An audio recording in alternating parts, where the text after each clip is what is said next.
Alléluia. Ce matin, je voudrais qu'on parle de quelque chose. C'est vrai. Le Seigneur te demande d'évangéliser. Le Seigneur te demande de parler de lui. Le Seigneur te demande de gagner des âmes à lui.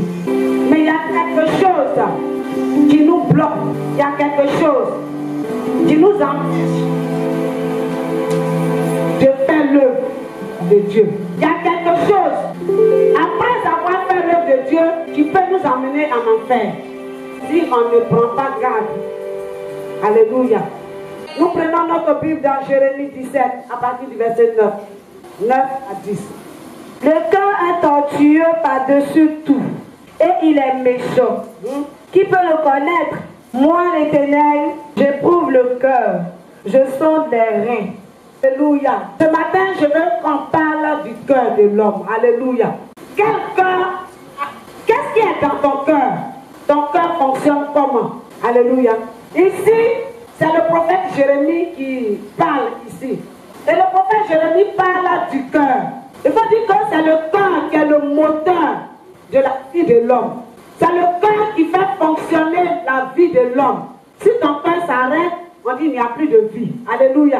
Si ton cœur s'arrête, tous les mouvements de ton corps s'arrêtent. Donc c'est le moteur central. Mais ce cœur qui est le moteur, le cœur qui est le fonctionnement de ta vie là, il y a quoi dedans? Qu'est-ce qui est dans ton cœur? Si une personne a un bon cœur, la personne vit bien. Mais si tu as un mauvais cœur, tu vis mal. Ta vie est misérable. Si tu as un mauvais cœur, tu es tout le temps attristé. Si tu as un mauvais cœur, il n'y a pas de joie en toi. Si tu as un mauvais cœur, ton visage est toujours serré. Si tu as un mauvais cœur, rien ne te donne la joie. Tu vois tout en mal. Et ici, le prophète Jérémie dit, le cœur est tortueux par-dessus tout. Il est méchant. Alléluia. Il dit, le cœur de l'homme est tortueux. Cela veut dire quoi? Quand on dit le cœur est tortueux, cela veut dire quoi? Le cœur n'est pas droit. Le cœur est penché. Le cœur est zigzagué. Le cœur est bizarre. Le cœur de l'homme n'est pas droit. Parce que souvent, lorsqu'on dit marchons à gauche, tout le monde normalement doit aller à gauche. Au moment où on te dit d'aller à gauche, c'est là que ton cœur te dit, à gauche quand on te dit d'aller là, c'est pas bon, va à droite. Le cœur de l'homme est rempli de ruse. Le cœur de l'homme est rempli de malice. C'est dans le cœur, on est là, on ruse avec les gens. Le cœur de l'homme. Et Jérémie dit, après avoir dit il est tortueux, il dit il est méchant. Le cœur de l'homme est méchant. C'est pas moi qui le dis, hein, c'est ici, ça est dans la Bible. Le cœur de l'homme est méchant. Qui peut le connaître? Est-ce que tu connais toi-même ton propre cœur? Il dit, moi l'Éternel, je prouve le cœur, je sonde les reins. C'est-à-dire celui qui connaît le cœur, celui qui connaît ton cœur, c'est l'Éternel des armées. Alléluia. Dieu connaît ton cœur. Actuellement où nous sommes assis, Dieu connaît tes pensées. Dieu connaît ce que tu es en train de penser. Le Seigneur sait ce que les jugements que tu as actuellement. Toi-même tu es mauvaise. Toi-même ton cœur aussi est mauvais. Nous tous nous sommes mauvais. Personne ne va aller au ciel. Mais si personne ne va aller au ciel, tu viens faire quoi à l'église? Le cœur de l'homme est méchant. Et c'est parce que le cœur de l'homme est méchant que Dieu sonde les cœurs. Dans 1 Chronique 28, le verset 9, il dit l'Éternel sonde tous les cœurs. Il pénètre tous les desseins et toutes les pensées. Et je déclare que ce matin, ce Dieu qui pénètre les desseins et les pensées puisse pénétrer ton cœur ce matin au nom de Jésus-Christ. Que ce Dieu qui connaît, qui sonde, puisse sonder ton cœur, afin de ôter tout ce qui est mauvais, afin de ôter tout ce qui n'est pas de sa gloire. Alléluia. De quoi est capable le cœur de l'homme? En un, le cœur de l'homme est la source de tout mal. On peut lire Marc 7, le verset 21. Marc 7, le verset 21. Car c'est du dedans, c'est du cœur des hommes que sortent les mauvaises pensées, les adultères, les impudicités, les meurtres. C'est du dedans de ton cœur que sortent les mauvaises pensées. Mais si ton cœur est rempli de mauvaises pensées, qu'est-ce que tu vas dire à quelqu'un qui ne connaît pas Jésus-Christ dehors? Moi, il y a quelque chose souvent qui me dérange. Et je vois que dans ces derniers temps, c'est une ruse de l'ennemi. Dans ces derniers temps, il y a des gens qui disent qu'ils évangélisent, ils annoncent la parole de Dieu.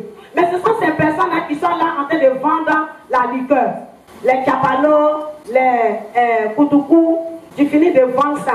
Et puis tu t'en vas annoncer l'évangile. Vous voyez comment le cœur de l'homme est mauvais? Tu sais qu'en vendant ça à ton prochain, tu es en train de détruire sa santé. Parce qu'à part de boire koutoukou là, ça pourrit le cœur, les poumons, et puis la personne meurt.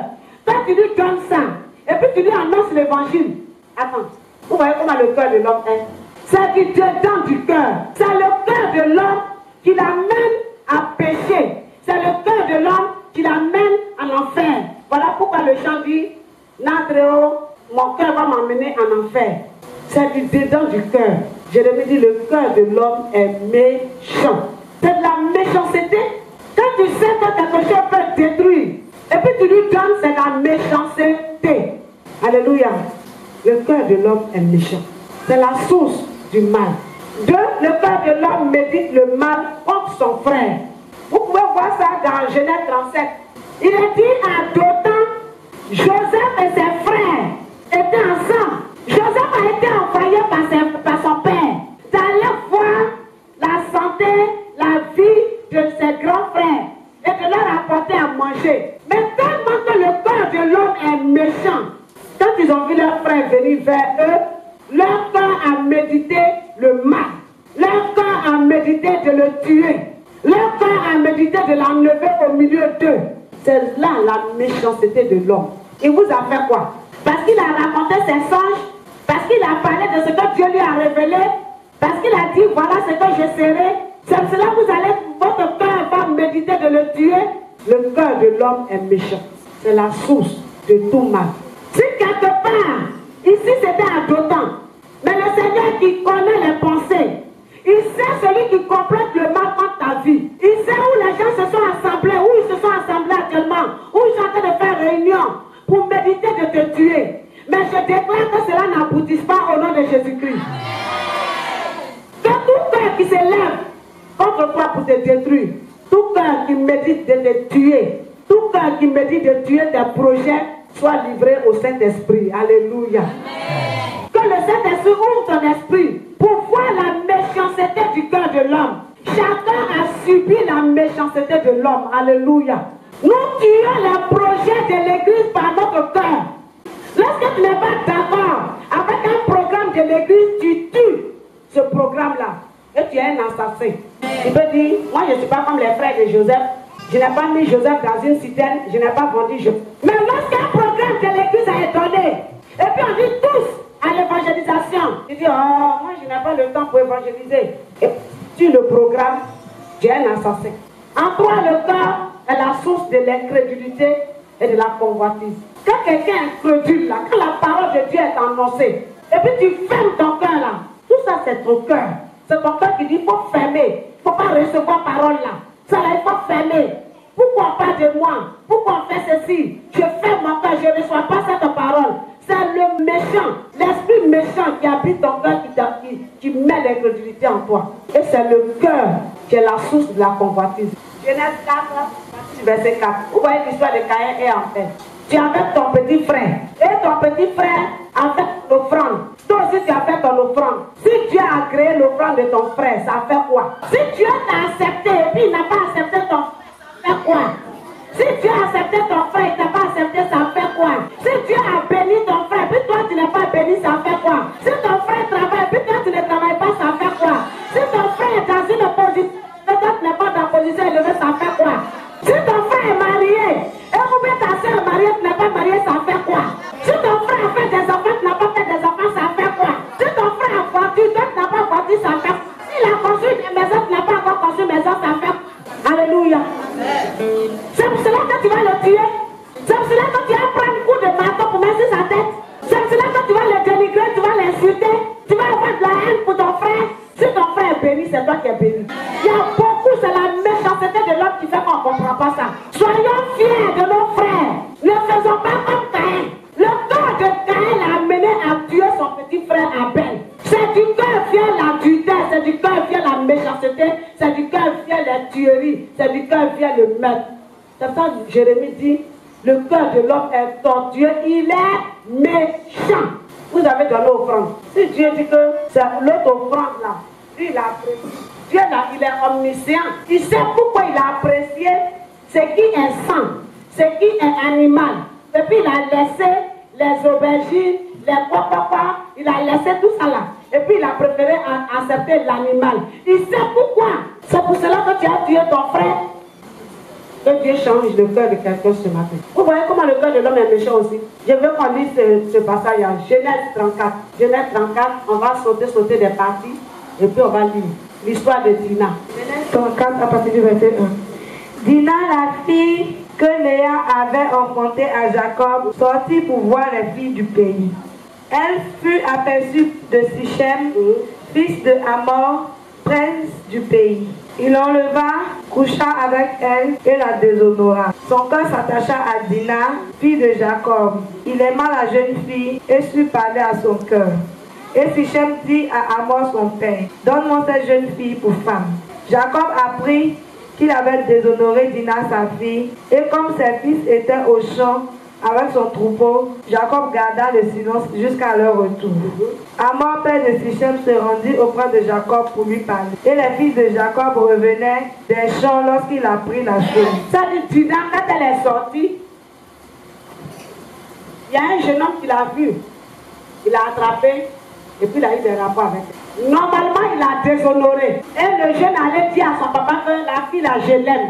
Je veux la marier. Et il fallait voir ses parents pour que je puisse la prendre. Donc il allait dire ça à Jacob. Jacob ne pouvait pas prendre seul la décision. Il a attendu ses enfants, les garçons. Quand ils sont venus, il a raconté l'histoire à ses enfants. Normalement, ce n'était pas normal. Les deux peuples ne devaient pas se marier. Quand on lit, on poursuit la lecture devant là-bas. Le père du jeune a dit, dites-moi n'importe quel dot. Ceux qui disent qu'il n'y a pas de dot dans la Bible, là. Il y a dot dans la Bible, c'est écrit, il y a dot, on parle de dot dans la Bible. Il a dit au verset 12, il dit si vous voulez la demander beaucoup de dot, ce n'est qu'à t'élever. Moi je vais donner, je vais mettre des cadeaux sur la dot là. À part la dot, je vais mettre des présents, des cadeaux. Donc quand on parle de dot, puis on parle de présents là, les gens ne sont pas des escrocs, c'est biblique. Il dit demandez-moi, je suis prêt à donner quand je veux votre fille. Mon fils veut votre fille. Mais quelque chose va se passer. Les enfants de Jacob vont monter un coup. Puisque les gens là, ils sont des incirconcis. Ça dit eux là, ils n'étaient pas circoncis. Donc pour qu'ils prennent leur fille, il faut qu'on puisse les circoncis. Les garçons, on doit les circoncis. Là, ils vont prendre leur fille. On dit d'accord, on accepte. C'est comme ça qu'ils ont circoncis les gens là. Les hommes de la tribu de Sichem ont accepté d'être circoncis. Vous les garçons, vous savez, quand quelqu'un est-ce qu'il peut faire des mouvements? S'il est grand, on le circoncis. Est-ce qu'il peut courir? Je demande aux hommes, hein, quand quelqu'un est grand, on vient le circoncire, est-ce qu'il peut courir? Il ne peut pas courir, il est bloqué, il marche comme ça. Ça va ça? Et c'est ça, des vieilles personnes, on les circoncise, puis ils sont là. Et quelque chose va se passer, le cœur de l'homme. Les enfants de Jacob là, c'est dans leur circoncision là. Ils sont allés se jeter sur les étrangers là pour les tuer. Ceux qui ne peuvent pas se défendre. Vous voyez comment le cœur de l'homme est méchant. Vous dites qu'ils n'ont qu'à être circoncis pour prendre vos filles. Ils acceptent. Maintenant dans leur douleur là, vous allez vous jeter parce qu'ils ne peuvent pas se défendre. Vous allez vous jeter sur eux, vous les tuer. Voilà comment le cœur de l'homme est méchant. Quel cœur as-tu? Tu regardes au-dedans de toi-même. Ton cœur est comment? Dieu ne regarde pas ton apparence. Hein. Dieu ne regarde pas ta manière de prier. Quand on vient à l'église, Seigneur Jésus, c'est pas ce que Dieu regarde. Dieu regarde le cœur. Alléluia. Dieu regarde ce qui est dans ton cœur. Dieu regarde si dans ton cœur, il y a les tortues, il y a les scorpions, il y a les serpents, il y a les fourmis maniants, il y a les fourmis rouges, il y a les fourmis noires. C'est ce que Dieu regarde. Qu'est-ce qui est dans ton cœur? Matthieu 23, le verset 5. Le verset 25 nous dit, viens à l'église là. Nous sommes bien sapés. Nous sommes bien habillés. Mais dedans là-bas là c'est pourri. Dedans il n'y a pas la vraie conversion. C'est comme on nous raconte une histoire. Une femme qui se dit responsable des femmes, qui couche avec les hommes. Elle enseigne quoi? Souvent les chants. Ils viennent, ils chantent. Ils chantent de sa force. On danse, on sait bien. Mais entre eux là, derrière l'église, ils se font quoi? On se sait qu'on vient à l'église. On est bien habillé. On danse. Si on coule, on va à la maison. Sur la route de la maison, on s'en fait autre chose. Il y a des personnes, dès qu'on finit de les plonger dans l'eau, On fait des projets là, le même jour là. C'est leur baptême qui vient d'être fait. Ils s'en vont faire le show avec leurs copains. Ils s'en vont se faire baptiser encore 2 fois avec Satan. Et puis le dimanche, ça c'est samedi, on les a baptisés. Maintenant le dimanche, ils se mettent en blanc. Et puis ils sont devant ici, ils viennent faire comme, ils font les têtes comme ça, leur main, et puis ils viennent prendre 5 cents. Vous voyez comment le cœur de l'homme est. Dehors est propre, mais dedans est sale. C'est l'hypocrisie. Mais est-ce qu'on pense faire l'hypocrisie avec Dieu? Mais là, on se trompe. C'est Dieu lui-même qui est notre créateur, il nous connaît. Et puis c'est avec lui on va jouer à l'hypocrisie. Jérémie 4, 14 nous dit purifier nos cœurs. Je vais dire à Médédé, à l'église Médédé, tiens de l'église Médédé, purifie ton cœur du mal. Jérémie 4, 14. Purifie ton cœur du mal, Jérusalem. À la place de Jérusalem, je vous ai dit Médédé. Purifie ton cœur du mal, afin que tu sois sauvé. Jusqu'à quand garderas-tu dans ton cœur des pensées uniques? Jusqu'à quand vas-tu garder des mauvaises choses dans ton cœur? Et puis tu penses que tu n'es pas béni. Tu penses que c'est parce que les pasteurs n'ont pas d'onction. Tu penses que c'est parce que tu n'es pas sur une bonne terre. Je te dis que tu es sur une bonne terre. Mais c'est parce que ton cœur est méchant. Ton cœur est mauvais. Voilà pourquoi tu n'es pas béni. Ce matin, le Seigneur te demande de purifier ton cœur. Romains 12, pour terminer, Romains 12, le verset 9, nous dit que l'amour soit sans hypocrisie. Ayez le mal en horreur, attachez-vous fortement au bien. Que l'amour soit sans hypocrisie. Que l'amour envahisse les cœurs ce matin. Que l'amour de ton frère, de ta soeur envahisse ton cœur ce matin. Que la méchanceté puisse laisser la place à l'amour ce matin. Et que l'hypocrisie puisse aller loin de ton cœur. Mais que tu sois rempli d'amour. Pour quelqu'un qui aime, il est prêt à pardonner. Mais lorsque tu n'es pas prêt à pardonner, tu es un meurtrier. Alléluia. Pardonnons. Et comme Jérémie l'a dit, que notre cœur ne soit pas tortueux, que notre cœur ne soit pas méchant. Jésus est mort à la croix de Golgotha pour te donner la vie. Jésus est mort pour que ton cœur soit changé. Jésus est mort pour que tu aies la vie.